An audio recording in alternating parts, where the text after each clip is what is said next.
If I ask you to give a punchline, you understand punchline?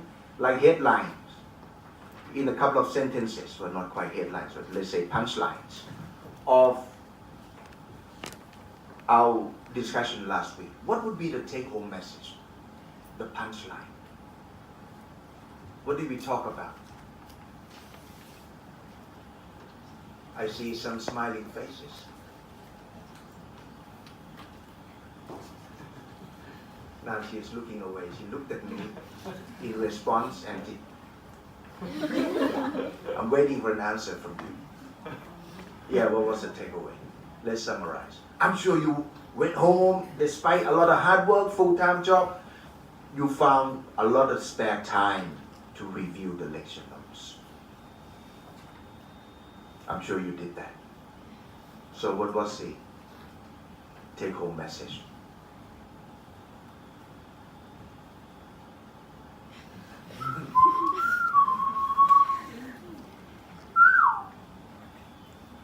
Thinking. And the outcome of thinking is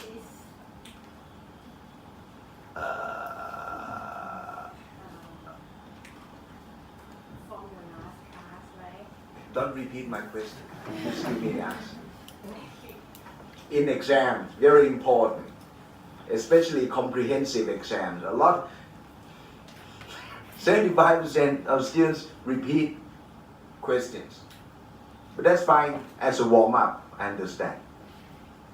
So from last week, you may repeat.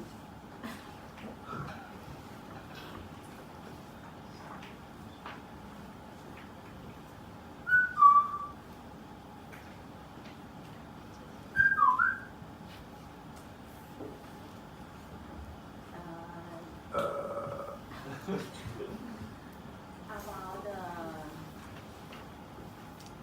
agency benefits, like when the company, right, they first make a profit or something, or you will see the transaction, like this year the actual, like the company make a revenue, let's say 100, right, and they have a cost about 50 or something, and the transaction, and they have the management fee, right, and the outcome will be, like, let's say 30, but maybe we can make it like better than this if like you hire some consultant or like the new Sounds like assignment. exclusive. Okay. But actually, it's like in the same way. Like Okay. we studied last time. Okay. Okay, that's correct. That's correct. Okay, I'm glad you see the similarity. Okay, good. All right. I think I know what you mean. Okay, but what's that? The take-home message? Did we study adverse selection and moral hazard? Yes. What's the difference? They're both information problems. What's the difference between adverse selection and moral hazard? Then let me.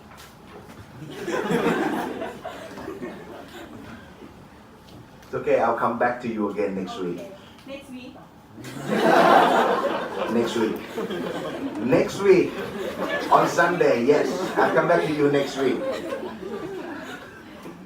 I'm glad she went on next week. Okay. She's still conscious. Okay. I'm glad. Alright.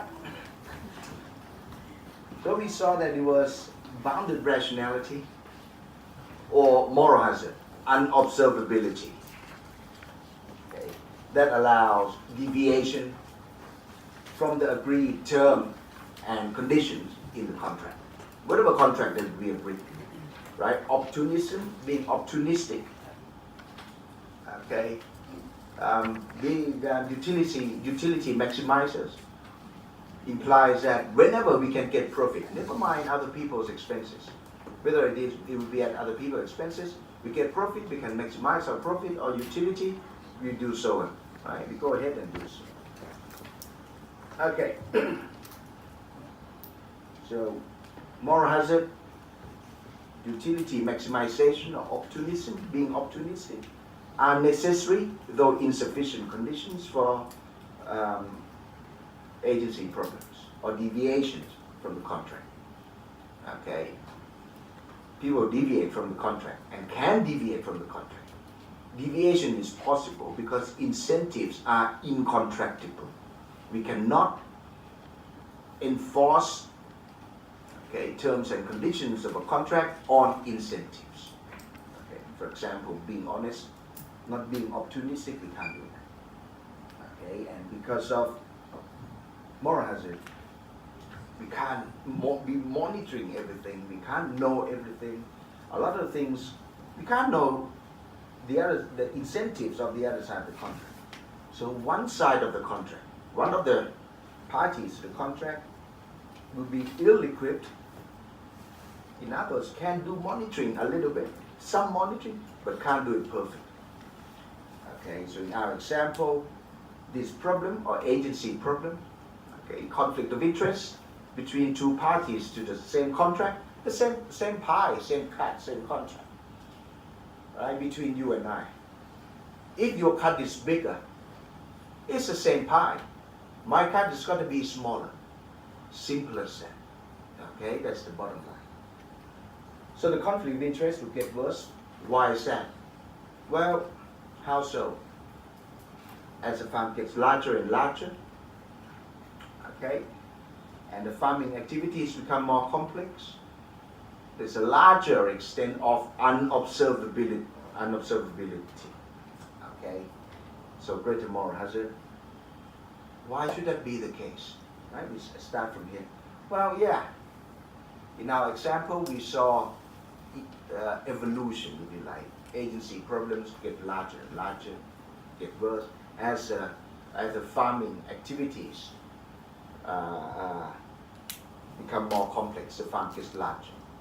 Okay, the activities on the land becomes more complex because of moral hazard. Why is that? Well, look, the landlady has no farming skills.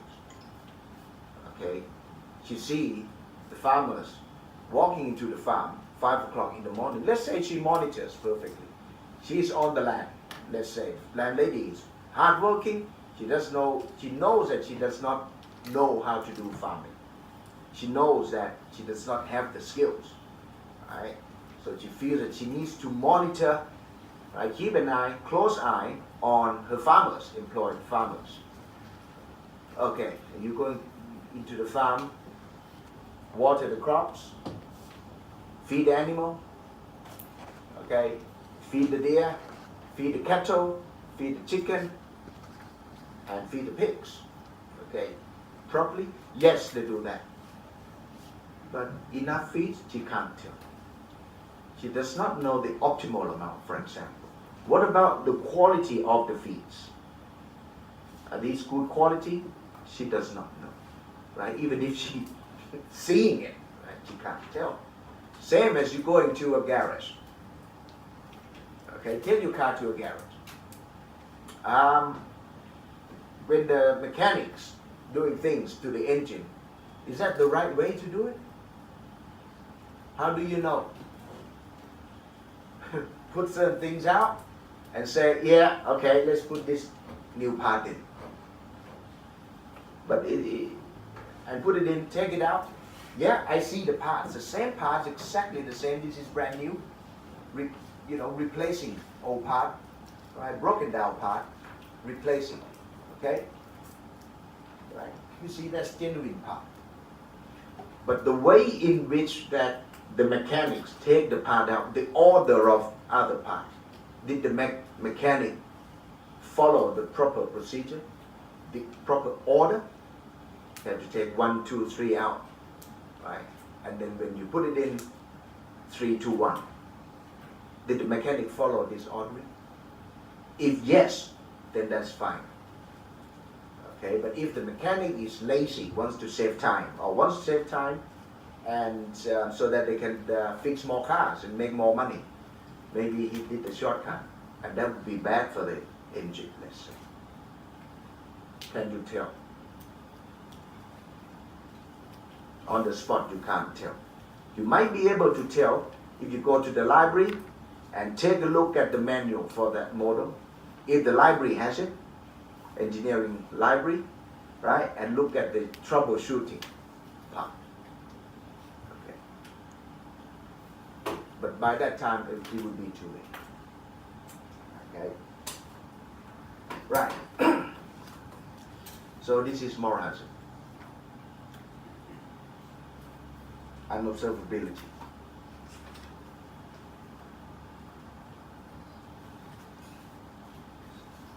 Okay, so if this problem is very serious, if moral hazard, expected moral hazard is serious. Okay, before we sign the contract, if we expect that after signing the contract, the problem would get very serious, would we sign the contract? Even though there's no adverse selection. Assuming away adverse selection or holding adverse selection constant.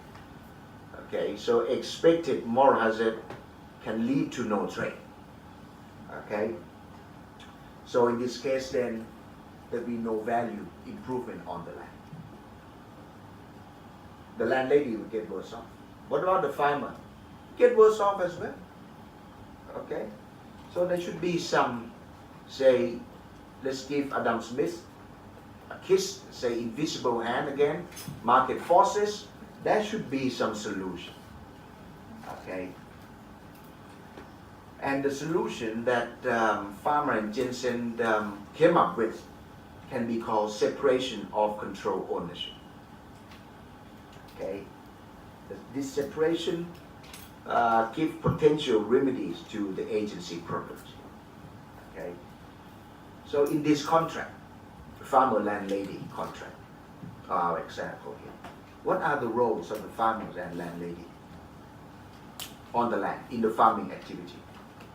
For farmers, they're hired, they pay in the contract by way of employment contract to make optimal utilization of their skills on the farm.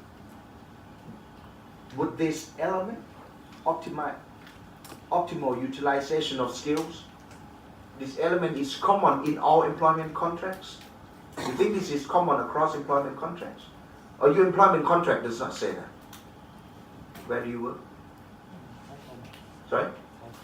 Okay, your employment contract does not say that. Let me record you. I think it said that, but I didn't read it. Aha! I'll tell the lawyer.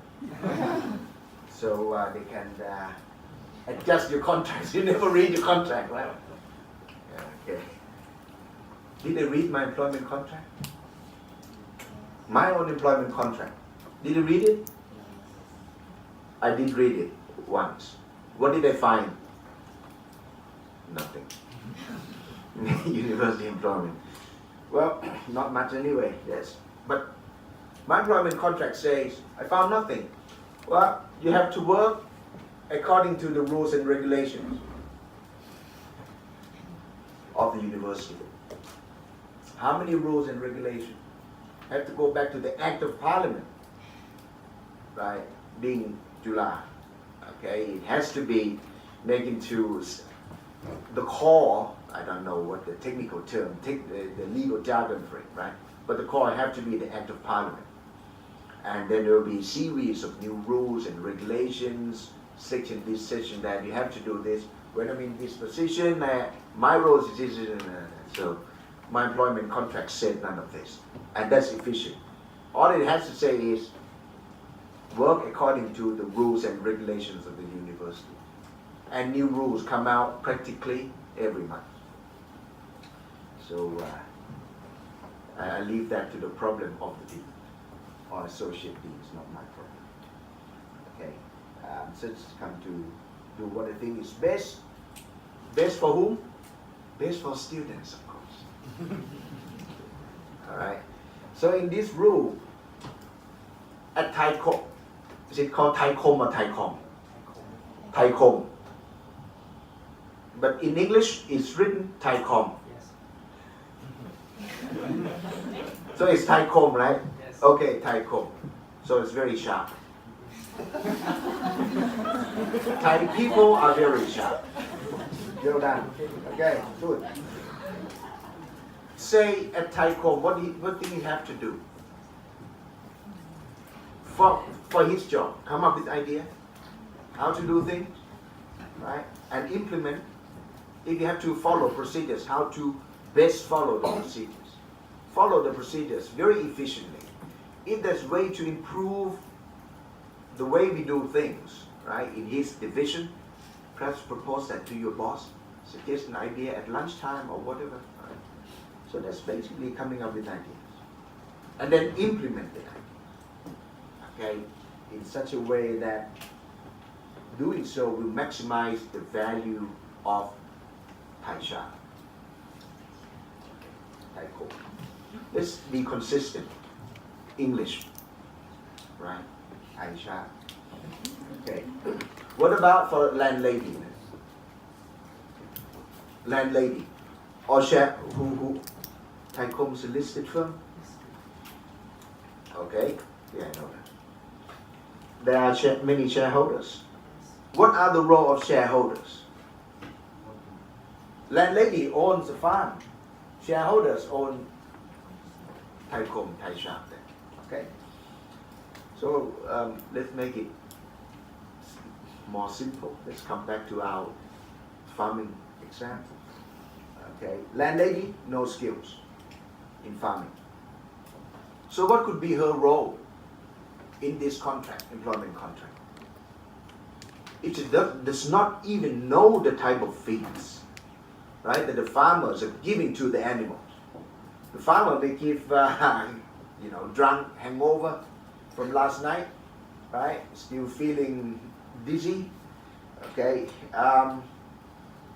Maybe giving chicken feeds to the cattle. You get confused, right? Still have drunk from last night.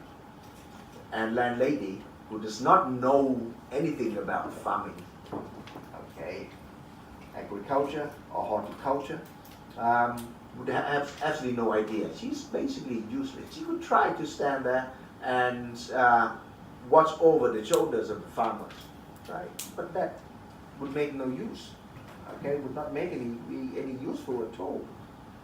So in this case then, she should get kicked out of the farm. Don't get in the way. Please go away. And that would be a fair thing to do, right? Because by going into the farm, she can't add any value anyway. Okay? But she's the owner. Being the owner means that update, virus protection. Does that come from Taiko?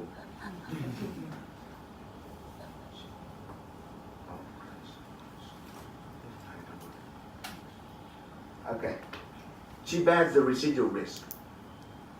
Yeah, she bears the risk. She owns the land. She's the owner of the business, not the farmers. Farmers get paid. Right? If there's a loss on the land, on the farming activity, who absorbs the loss, the net loss? Landlady. Okay. So the landlady basically is a residual risk bearer or residual claimant. What does it mean, residual risk? Risk at the bottom, the residue. Risk of getting the residue, or risk of not getting positive residue. Right. Some of you may have heard of the term residual claimants, right? Shareholders being residual claimants, and debt holders being fixed claimants. Okay, so residual claimants bear residual risk. Residual risk is this.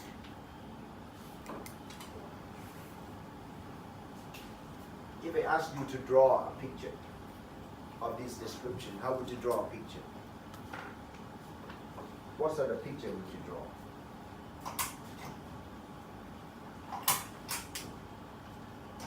I'm trying not to use a brand new one and not to open up. When you open a brand new one, the used one is still useful, hard to find.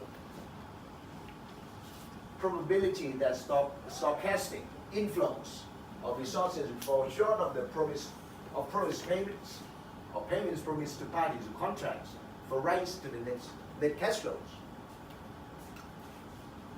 What sort of picture would you draw? We could see something like this. This is a very vague question, draw a picture. You could draw a mathematical picture.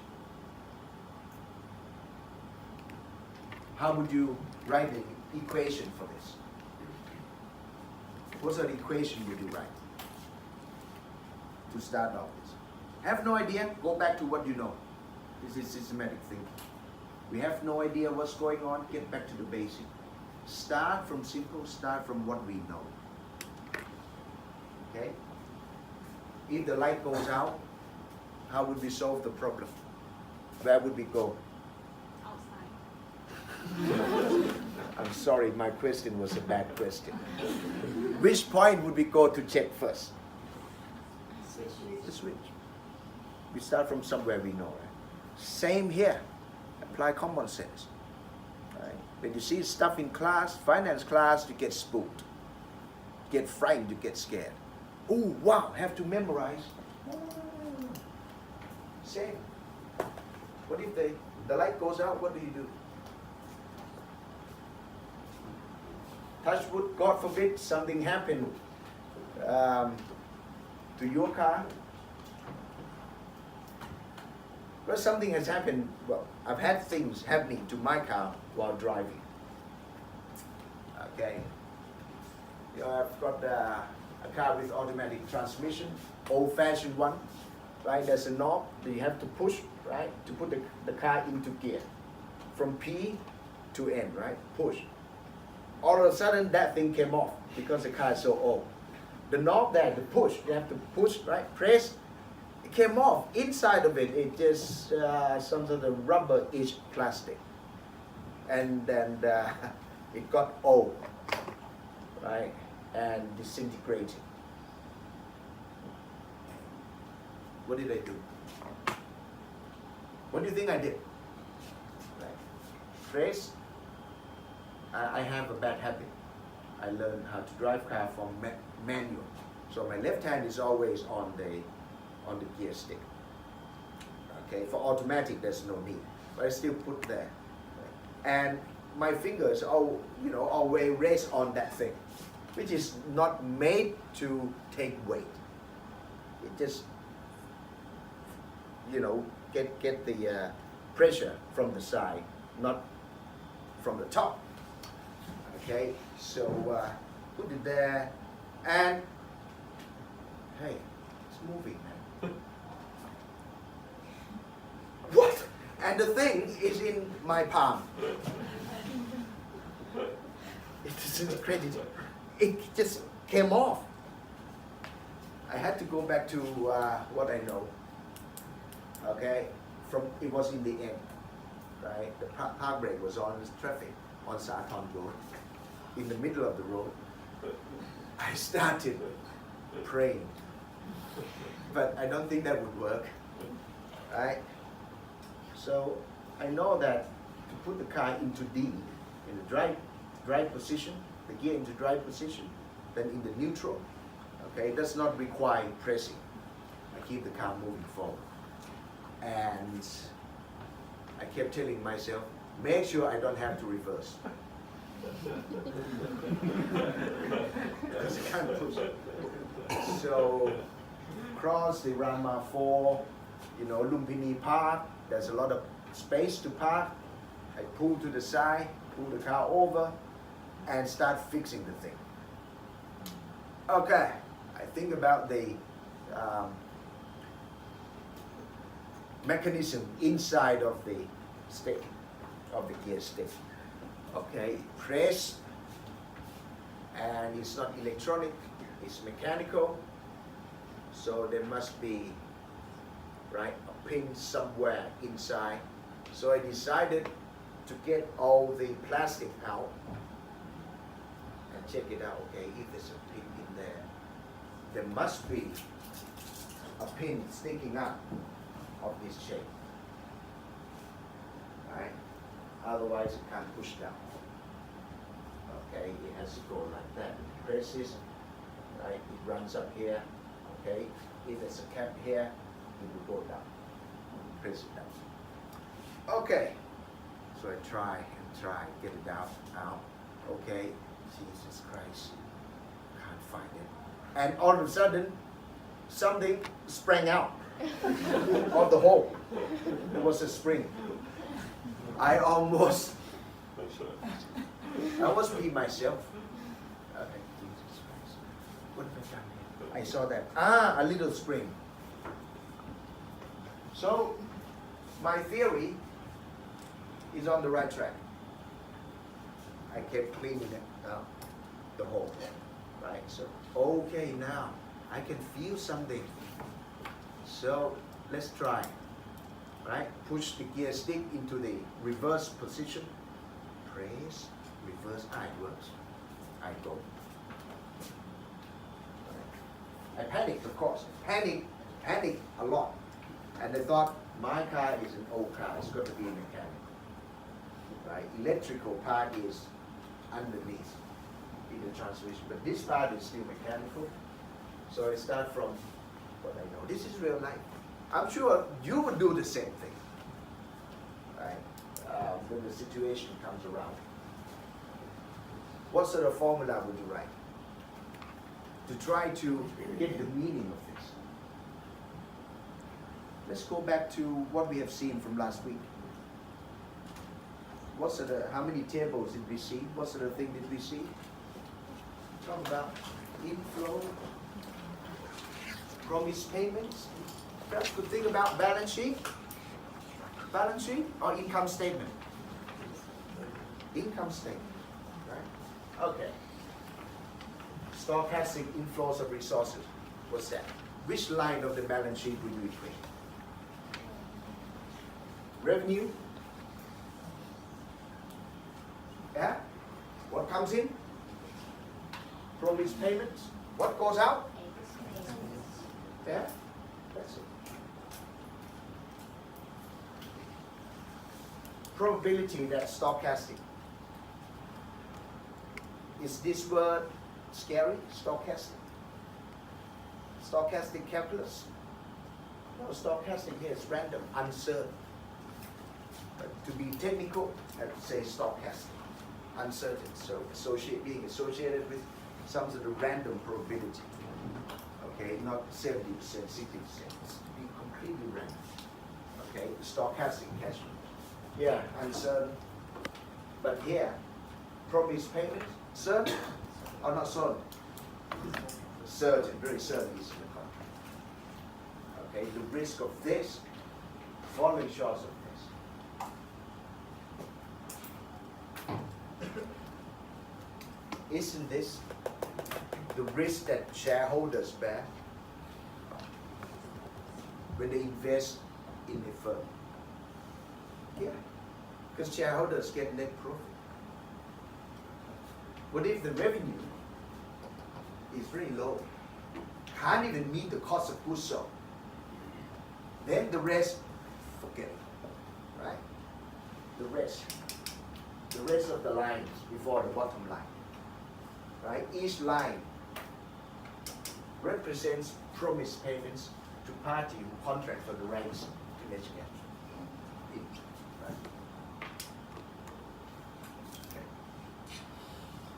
Okay, so being let's say completely ignorant about farming, and so have to be removed from the land, and being the residual risk bearer. What's the link? On the previous slides we saw that, okay? Farmers know how to farm. Utilize the skills, make optimal utilization of the farming skills, right? Landlady, no idea about farming, stay off the farm, right? And bear the residual risk. So for the landlady, what's the link between having absolutely no idea about farming and bearing residual risk? What is the economics of this connection? What's the link? No idea about farming. No idea about, sorry, about, yeah, that's right. How? Well, what's the link? No idea about the business and invest in the business. Is that reasonable? Have no idea about Thaicom makes satellites. It doesn't make satellites. Yeah, it's to do with it. I have absolutely no idea about satellite business or communication. But why should I invest in Thaicom? Buy stock in Thaicom. Anyone here hold stocks in PTT? Hold stock in P? You hold stock in PTT? Do you hold stock anywhere? No. My guess was correct. Okay. For those, think about. Okay, in English slang, okay, it's called housewife, right? Think about the housewives investing in stocks. Okay, in Thailand they call Agong Ama, right? Granddad, grandpa, investing in stocks. Okay, let's say my grandmother invests in the whole shares in PTT. She doesn't, and she's dead now. So she doesn't hold any shares. Okay, let's say my mother. She holds shares in the Thai Airways, Thai International. Well, she got the shares from the IPO. She got allocated, okay, about 200 shares. Right, just put in the subscription. Because it was privatization. Okay, so there was some kind of prorating across Thai citizens who submitted the subscription. Okay, apply for the shares, for the application. Does she know how to fly a plane? But she holds shares in there, 200 shares. Should she invest in the airline? She doesn't know anything about the airline business. Should she invest? A lot of people who hold shares, who hold stock in PTT, for example, as another example, does not know anything about oil extraction technology. My friend who's an engineer who works in Africa, okay, on digging hole for oil companies, don't hold shares in oil companies. He digs hole. He stay, walk, watch, and come back to his screen and the machine and go look for the whole month and take a month off and another month go back in Africa. That's what he does. My high school friend. Several of them. Okay, and some of them, I don't know, when the big ship comes to the dock, get underneath and come out covered in grease. Right? And he does not hold stocks in peninsula and ocean company, all right, shipping company, cruise company, whatever you want to call it, transportation. So those are the people who hold shares in these companies. Don't know about what's going on in the or the business in general. If you hold shares in PTT, right? In Thailand, of course, in other countries could be Chevron, okay, could be Royal Dutch. How's oil traded? Have you traded oil? Been involved in oil trading as such? Doing the auction? No, you don't have to go. So why invest in those companies? You don't know the business, right? But when you talk to people in general, okay, investment guru, I want to invest in this business. Yeah, we need to study this business first, know a bit about it. But actually, a lot of people don't know anything about it. Right? Same here, as landlady has absolutely no idea about farming, but she owns a farming business, whole shares, right? This is 100% ownership in the farming business. So the flow of this slide, basically, you can view it as saying that, look, landlady does not know how to farm, so her role is to bear residual risk. Well, things become clearer step by step, so better pay attention in a way that, okay, what's going on? You know, step. More things unfold, right, in this approach. Right, for the farm to do well, to survive, means to do well and be profitable, it is important that the farmers don't get to give the green light to his idea, to the idea that he initiates. He needs shareholders or landlady to be the one who gives the green light to their idea before they, farmers, can implement their idea. Okay? So in this case then, we'll come back to this. We're starting to see separation now, right? You've got the ideas, but you can't approve your own ideas. You cannot approve your own action. You're separated from this aspect of your action if you are the farmer. So the role of the landlady is to ratify, okay, the farmer's ideas, proposals, ideas, what to do on the farm. Okay, and assuming that green light is given, landlady will have to monitor. The role is also to monitor the farmer's implementation. Okay. How landlady knows what the decision that she makes is correct because she doesn't know anything about farming. Very good question. I love this question very much. It will come clearly. If our discussion does not answer the question, tell her. Okay, very good question. Step by step.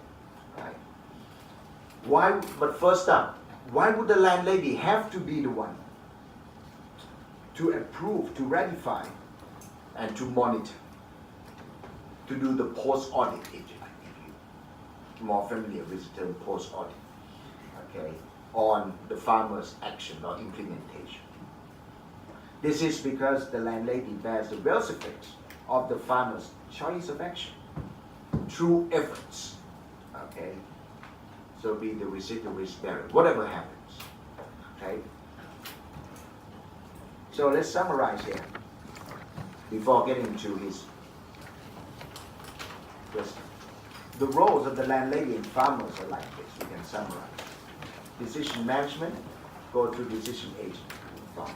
Decision control, approval, monitoring, go to the landlady. In corporate context, decision makings, managers, risk bearing, shareholders. Okay? So there'll be a problem though. Okay? Separation. We can see the separation. Okay? The roles of landlady and farmers on the land are separate. Landlady is separated from decision making, okay, and implementation. It is the farmers or managers who do this. But then the managers don't bear the wealth effects of their own true efforts. Okay. It is the shareholders or landlady who absorb the wealth effects of the agents or the farmers' decisions. Okay. So clearly, this gives greater room, nice and clear, okay, for the farmers or the decision agents to cheat, to deviate from the agreed terms and conditions in the employment contract. Okay. So there needs to be a solution here in the equilibrium. Okay. Otherwise, the farming business will collapse. Okay, the market for farming. Okay, so there needs to be a solution, and in a sexy term, Farmer and Jensen thought this was sexy, and I agree. They use the term, and there needs to be effective control mechanism. Basically, this is a solution. You can just say solution. Okay.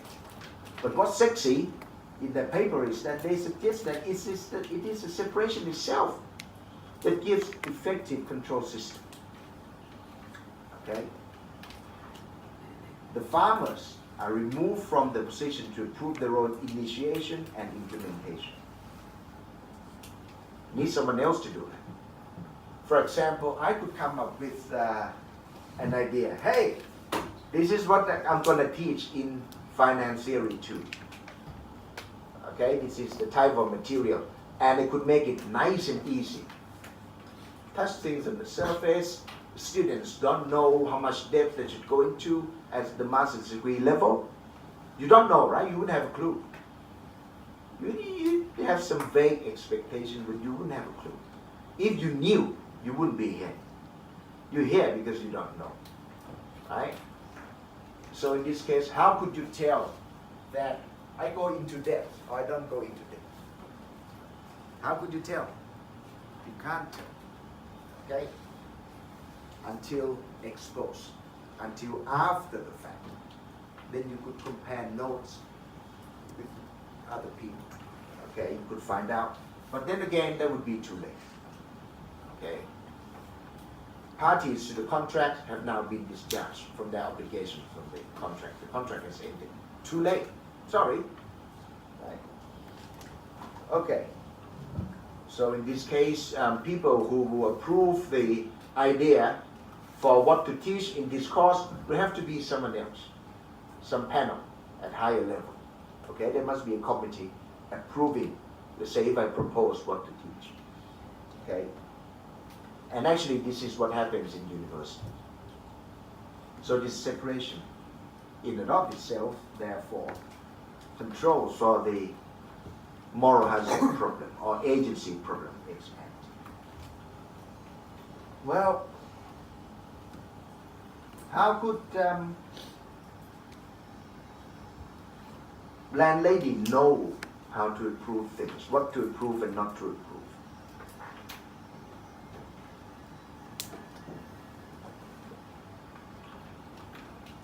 Farmer and Jensen very conveniently, okay, resort to Adam Smith. Okay, market forces. There must exist a market, some mechanism, and that is market for directorship. Directors. Okay. Landladies here can hire directors, okay, to work on their behalf, on her behalf. All right. And in this case, then there will be employment contract between landlady and directors, right? Directors to monitor managers or farmers on her behalf. Okay. So how could the landlady then know that directors do a good job on her behalf? Then Farmer and Jensen resort to the existence of reputation. Reputation earns rent. Okay, directors with good reputation or professional directors can charge high director fees. If they do a bad job, they cannot charge fees. Okay, through this mechanism, landlady can monitor. Okay, but landlady can monitor from market data. Landlady can compare notes, can study. Okay, at some cost, landlady can incur costs. We can model this in this way. Landlady could incur costs and study from market data. Okay, what's available out there in the public domain about farming. Okay, no, at least in principle. Okay, so if that study cost is very high and director fees are cheaper, where would you go to? Director fees, right? As you can see here, is about cost benefit, demand and supply. Okay, so there can be an equilibrium where landladies will hire directors, or shareholders will hire directors, to monitor management on their behalf. In firms, do we see directors? Does Tycom have a board of directors? Yeah? Are they good people? Are the board of directors in Tycom good people? What's your name? Very good people. Okay. Now you know how it felt when you said, yeah. I'm caught on tape talking about my prime minister. I like my prime minister very much. I'm a big fan of him. Of his work, not him. Of his work. All right. So landladies can study, right? Can know. Okay. Right. And is there an equilibrium? Does an equilibrium exist for directors' labor? Yeah, that's why we see directors. If individual shareholders, have to incur study costs so that they know how to monitor, right?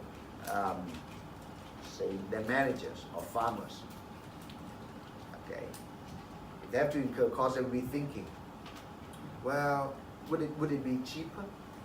Would it be more efficient, more cost effective to hire someone who have skills in monitoring? And the market forces, Adam Smith, well, yeah, they exist, directors. So the cost is going to be bonding cost or monitoring cost can be both. In this case, it will be monitoring. Yeah, yeah. But there will be bonding and monitoring going on. Okay, very good question. All right. So what could be an example of studying on her own, the landlady, instead of hiring directors to monitor farmers? Go and find out the industry average, for example. Is that a sign? When analyze stocks, when you analyze stocks, what's the benchmark?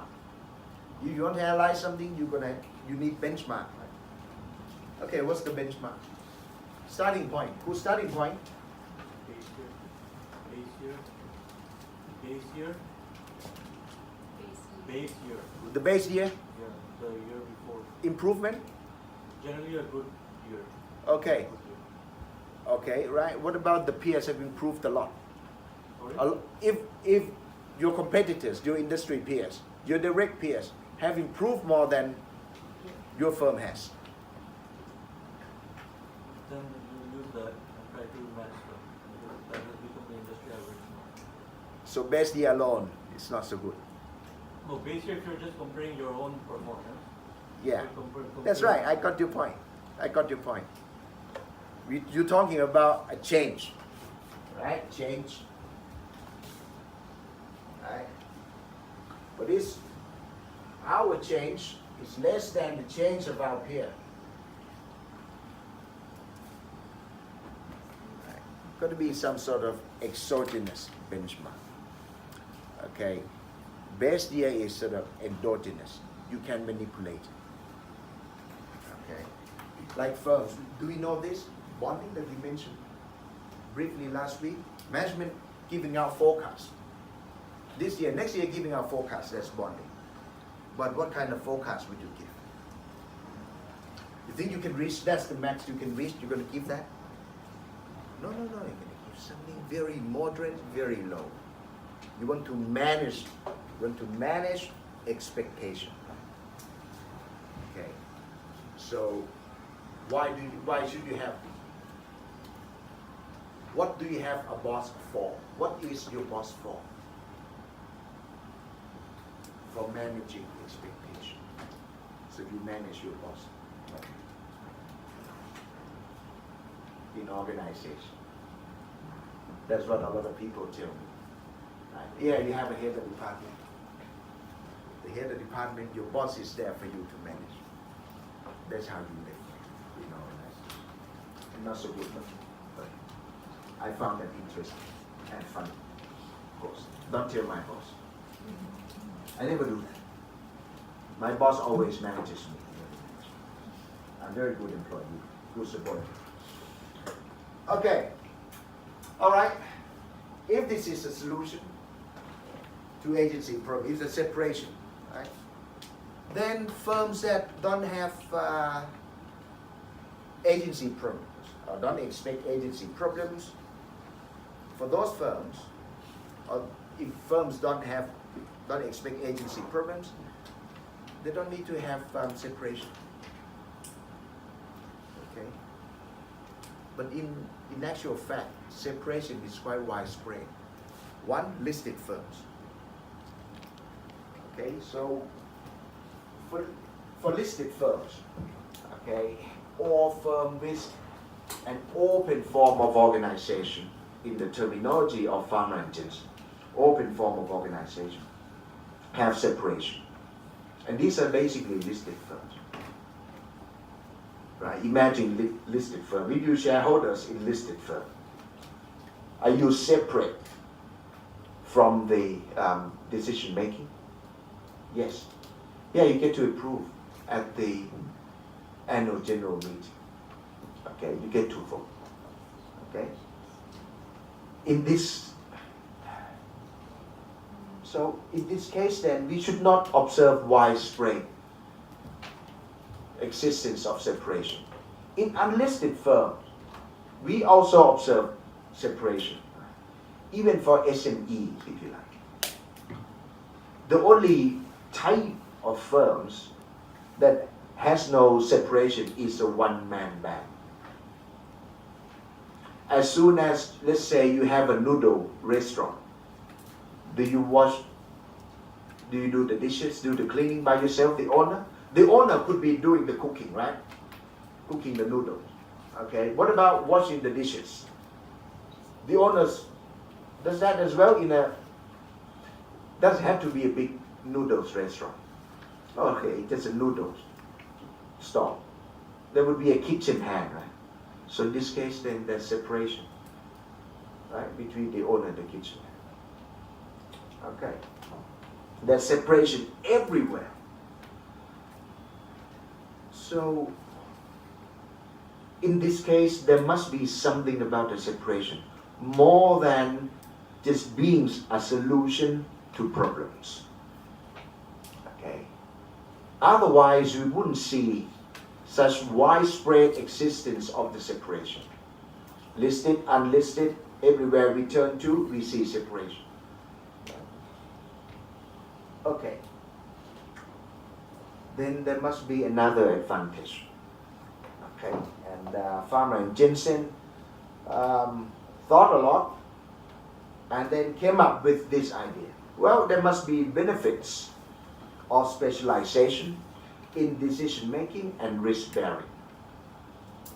The landlady bears the residual risk only. So we can say that she specializes in that, she focuses on that. Okay. And the farmers focus on making decisions, routine decisions, implementing the decisions on the farm or in the farming business. Okay? So this, if you like, focusing or specialization must add some sort of survival value or must create a lot of value to allow organization to survive. Survive here means not just barely survive, but means do well and prosper. Okay, in the sense of survivorship bias. So when you do your dissertation, you have to worry about survivorship bias. If you include only firms that are still alive, right? You don't include dead firms in your sample, you have survivorship bias. Only firms that do well survive over time, right? So survive here should be taken to mean do well, okay?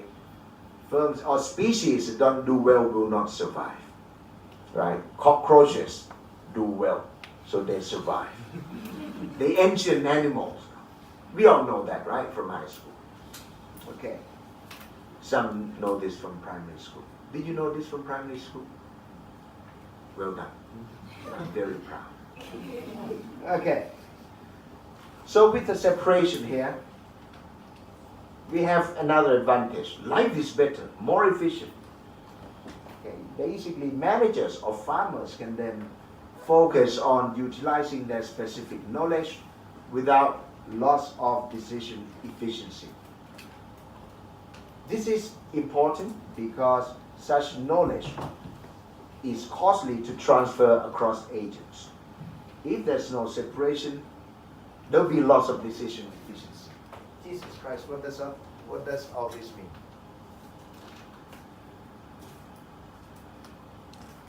Is there anyone here come from Greece? No, I don't mean to offend anyone, but in English, even if it doesn't make sense, they say that sounds Greek. Okay, it sounds like stuff from Mars. Yes. Okay, I was going to say this is all Greek, but let's say stuff from Mars. Okay, what does that mean? Farmers have specific knowledge, right? Can landlady become good at farming? Theoretically, she could, but at cost. So the question is, how big that cost would be? You think it would be small or big? Big, right? To know, let's say, you don't need to be a farmer. You grow, if you want to grow a certain type of plant that you have no idea, you haven't done it before, you have to keep watching it, right? And keep observing it. How much water it likes. This is too much water, too little water, what kind of fertilizer to give, and so on. Okay, so specific knowledge or tacit knowledge. Knowledge from on-the-job learning is expensive to transfer or to learn, to transfer across agents. Okay, this is why experience counts. In the real job market, is experience valuable? Very often says minimum experience of 5 years, 10 years experience in the area. Yeah, if you want to switch job for a huge pay raise, then yeah, have a talk. Okay, so farmers or managers can focus with the separation. Farmers can focus on thinking about the optimal feeds.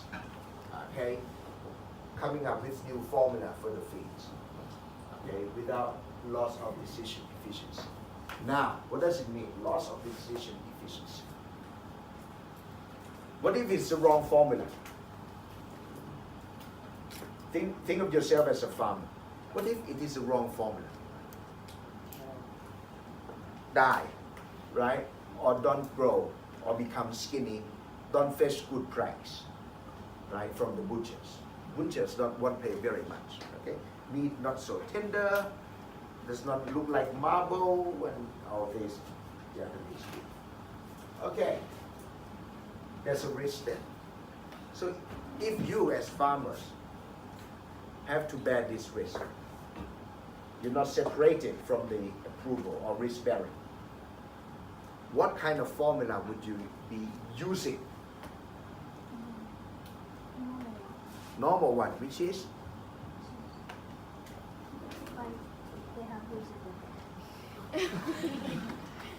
She's looking at me. Like what they've been using before. Yeah. It's not that fantastic, but nothing wrong. If there's something wrong, don't fix it. If it doesn't break, don't fix it. Keep using it. Right? Safe. So the formula is not that good. So the average, okay, it does the job, get by. The meat is not that fantastic. But hey, we've got plenty of land. Okay, for example, for the chicken to run, then we can raise free-range chicken and we know that free-range eggs or chicken, right, fetch much higher prices, right? Okay, but then it needs to, yeah, we've got the space, but the formula for the feeds is not so good, but stay safe. Make some moderate profit to get by.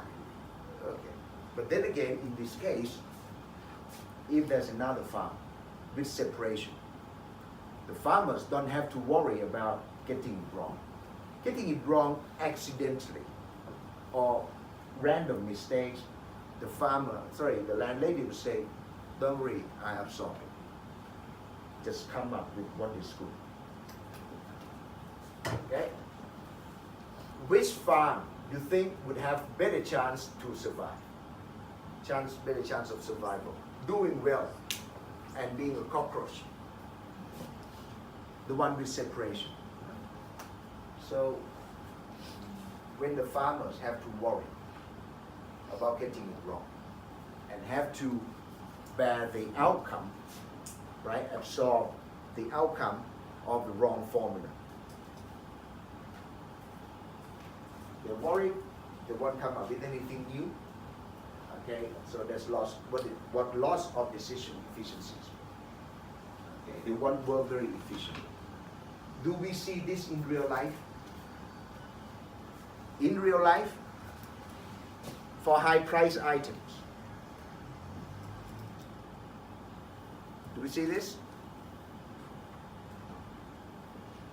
Real life. No? Automobile industry has been interesting industry to study for, let's say, over the past 10 years. I have two cases, right? One, Range Rover.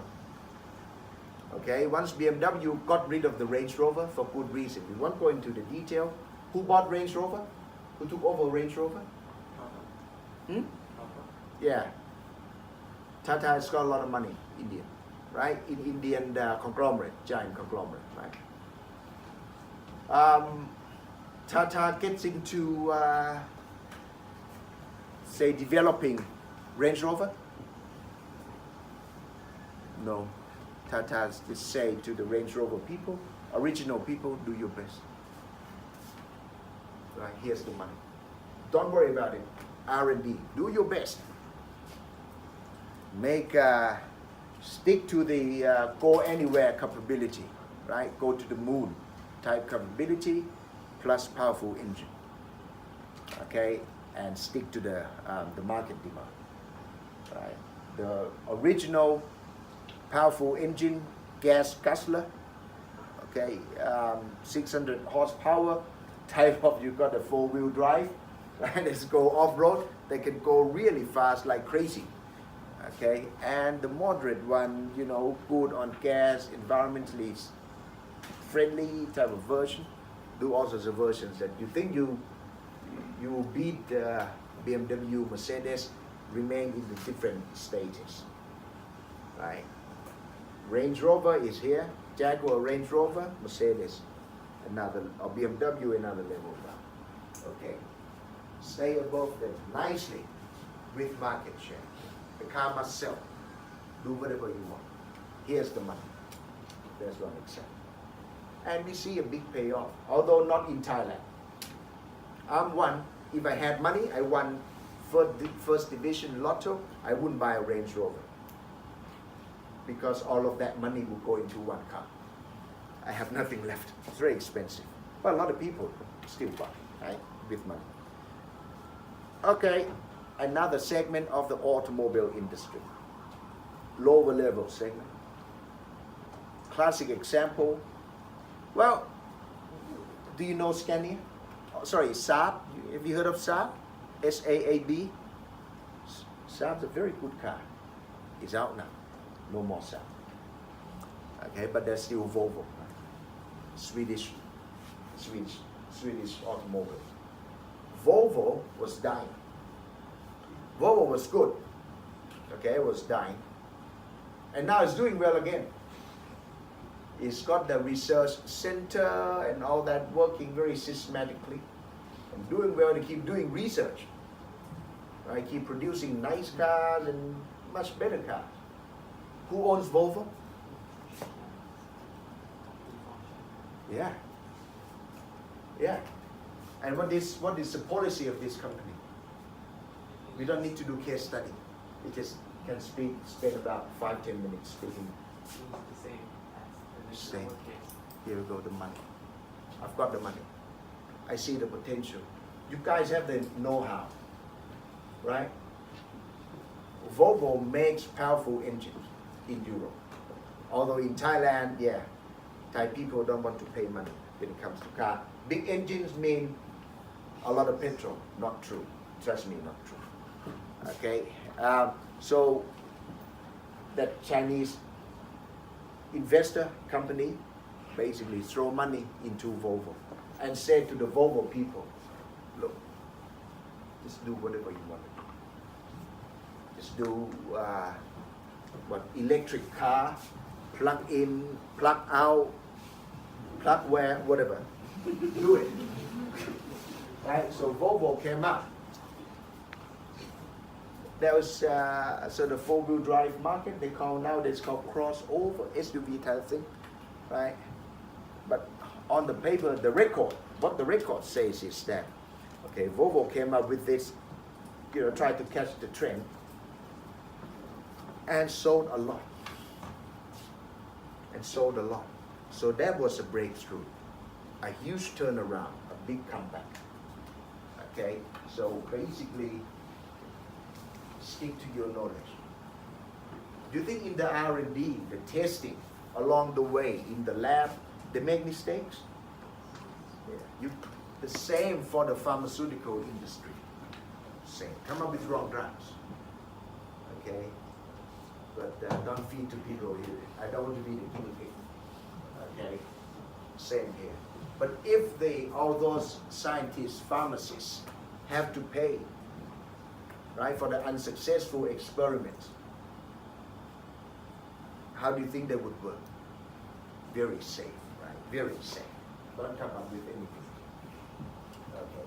So this is what it means by loss of decision efficiency. So in this case then, with the separation, the agents, decision agents, have a lot of room to be careless then. Volvo could be careless. Range Rover people or Jaguar, Range Rover people would just become careless then.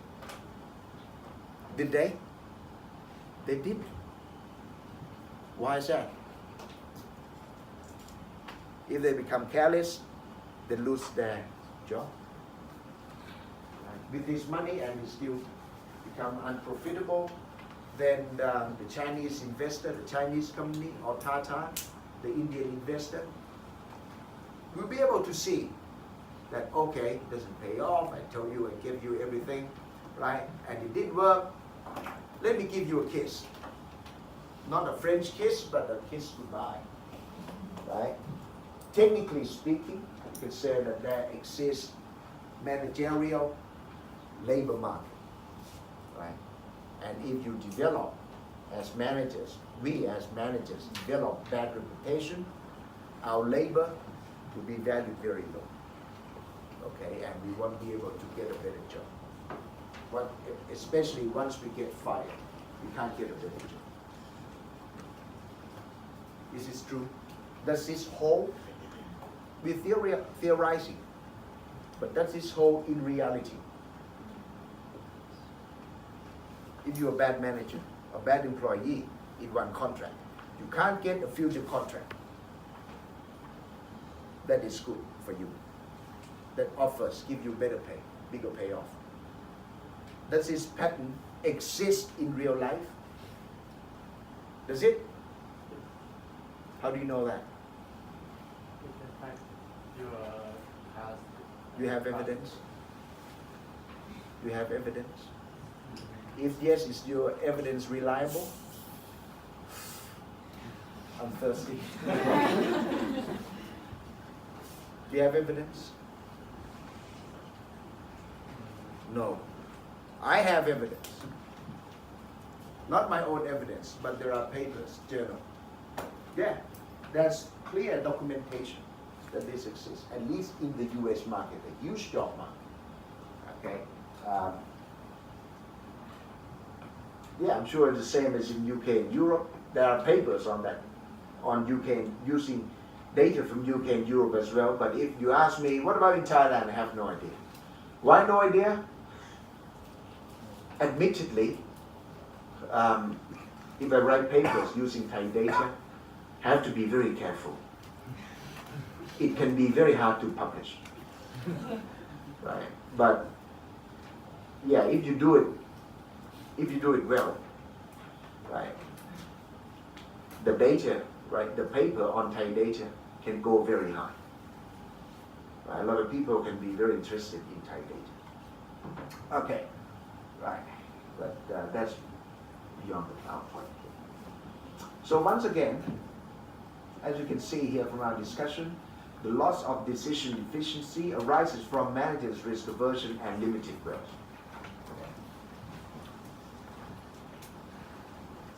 When we make this conclusion from our discussion, the way in which I frame my discussion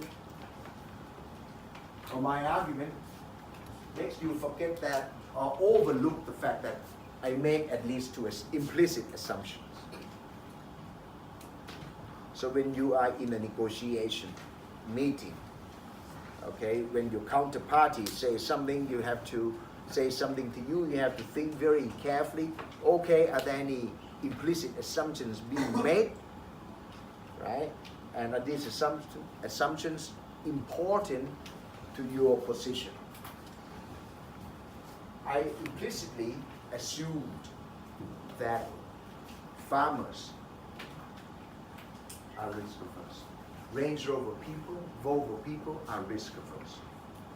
And they face wealth constraints or limited. Is that true? Do these assumptions you think hold? Are they reasonable? Who's not risk averse? Who's not risk averse? Sorry? Okay, do you gamble? Do you buy lottery tickets? Why not? Why not?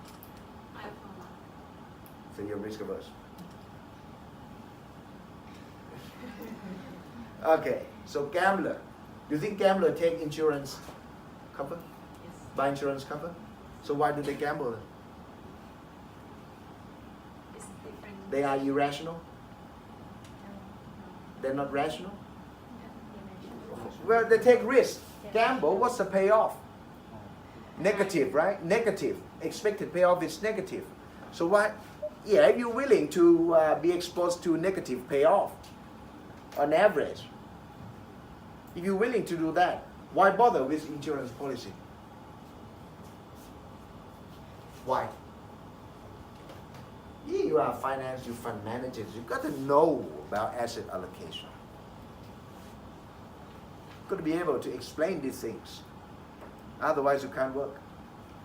Because the price of the lottery is cheaper, just daily balance. And the lottery is going to be needed. And you lose your ticket and take selfie photo and go to police station and become famous. Okay, 80. You buy 80 to get million? Possibly Okay, what would be the chance? Calculated chance. 1/something. Okay. So 1 over something, 1 in a million, let's say. Every 80 baht, 80 baht, 80 baht, 80 baht. But does that guarantee you?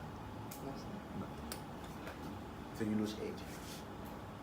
Okay. So exposed to negative payoff. Yeah, we only stand, in layman's term, stand to get a negative payoff. In this case, then you buy lotto. How come you answer immediately this time? Don't have to think. Okay. So, why bother with insurance cover? Repair cost is too high. Repair cost? Okay. Yeah. Why don't then you cut lot expense on lotto? Why still buy lotto? People who take insurance cover, they stop their car and go, 61. Right, 6-1. The whole pack. And they lost my ticket. Is that because of the utility function? And they can't bear the loss from the insurance, like okay, from I the see what you mean. But they can bear. they can bear a little tiny loss from the lottery and expect to gain a high profit. I mean a high return in future. How? How? So they do both. That's why they do both at the same time. Yes. Because like their wealth is low wealth. Their wealth is not high. Okay. So they can bear a tiny loss to get the probability that they can gain a higher. Okay, she's talking Makovitz. Yeah, this is our asset allocation or a well-diversified portfolio. It is why a lot of institutions from foreign institutions, right, U.S. institutions or foreign investors, why do they come to emerging markets and drive the Thai stock market? When they buy, index goes up. When they dump, the index goes down. They spend a lot of money, right? But the amount of money that they spend, it's just a tiny weight in their portfolio. This phenomenon is called big fish in small pond, right? So they come to emerging markets, buy lottos to spice up expected return. Right? That's that terminology. To make it sexy, with their home country investors, you spice up the portfolio. Okay. Right, so these are the two assumptions. Okay, and we got into this discussion because of the risk aversion and wealth constraints. These assumptions hold. People are risk averse. Is that reasonable assumption in reality? Yes. Okay. Do people face wealth constraints in reality? Yes. Okay, so if the decision agents have to bear the residual risk, then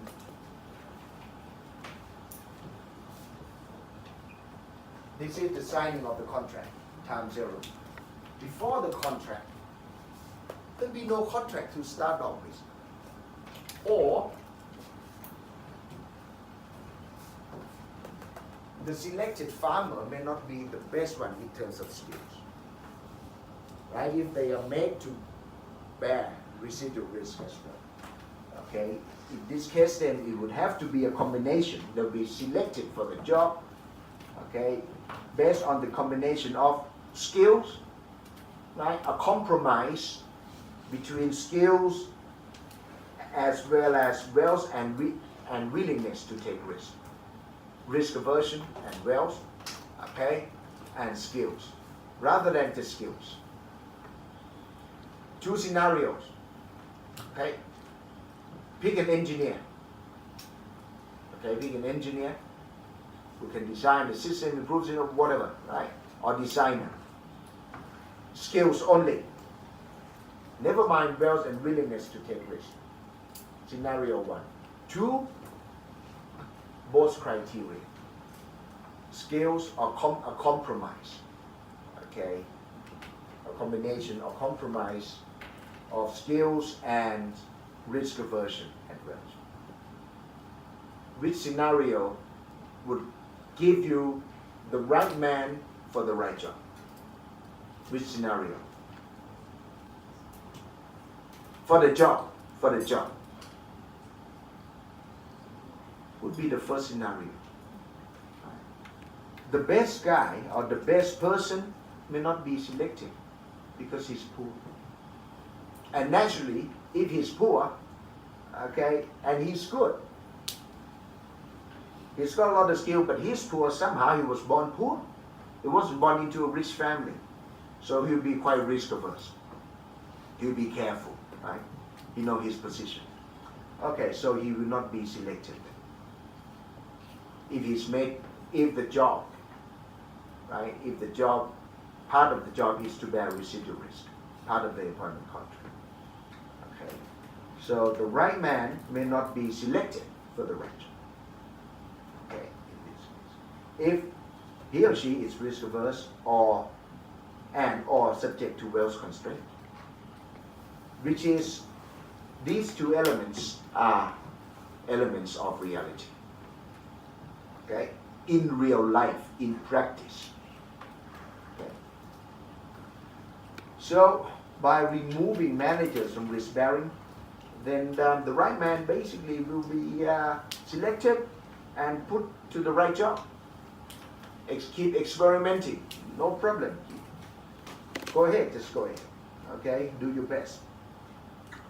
Okay, so Tata and the Chinese company, I heard the name is Chili or something like that. I can't remember. Okay, I'm sure soon there'll be a case study on this, Harvard case study.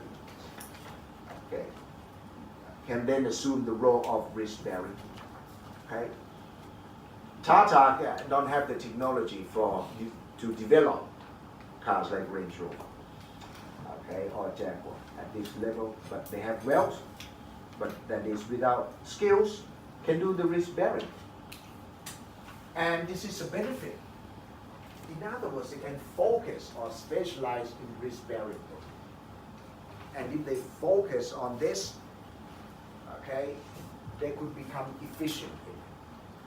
How could residual claimants become efficient in risk bearing? One way to do this is, well, to become specialists in risk bearing. What do fund managers do? What do institutions do?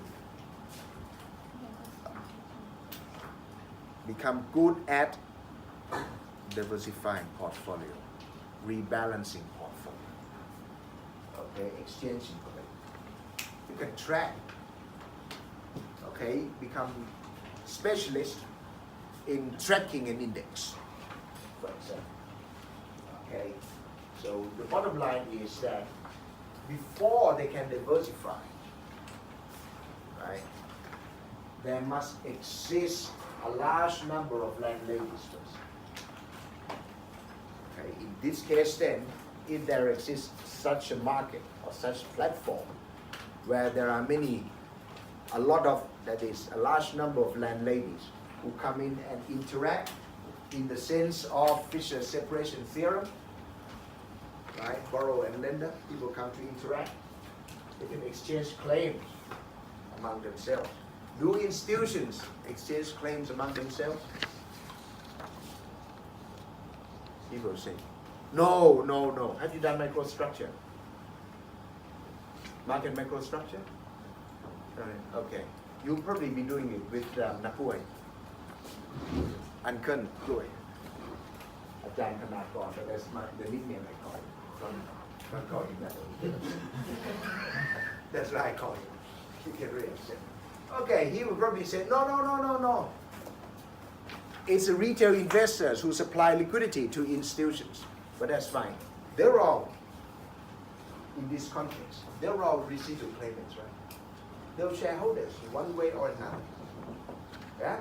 The institutions or you retail investors, you exchange claims. Retail investors exchange claims. In Thailand, mostly are retail, right? This is a retail market, so retail investors exchange claims. Focus. Exchange claims. In the investment terminology, apply asset pricing terminology is asset allocation, portfolio values. So, risk bearing and decision management for the farmers, these two functions can be made to maximize the wealth of residual claimants. Okay. If in our economy, in an economy, any economy, US economy or Thai economy, there exists a large number of residual claimants. Okay. The investment decisions by decision agents will be able to follow the rule of market value maximization rather than wealth of specific individuals, right, which is subject to risk aversion. Okay, so they can follow the rule of market value maximization, the market value of the operation. Okay, and this will be the case as long as the claims have unlimited alienability, which permits diversification of residual risk. What does that mean? Yeah, we start scratching our head when we see the term unlimited alienability. Yeah, Pharma and Jensen try to set things up in that paper. Okay, sets up that discussion. As long as claims held by landladies, okay, residual claims held by landladies are readily tradable. Shares in listed companies are readily tradable, right? That is, can be detached, alienated from the bunch. You hold 500 shares. Is it possible, let's say 50,000 shares, is it possible to sell 5,000 shares? So the whole bunch is 50,000. You can alienate 500 and trade and exchange. So unlimited alienability. In a way, I'm not sure if they actually, in saying this, they also refer to, my memory, perfect divisibility. But if not, something close to it. Okay. And then when we see this, well, at this point, Farmer and Jensen sort of say, you see, specialization fits well in the paradigm, fits well into the context of Markowitz. Markowitz diversification.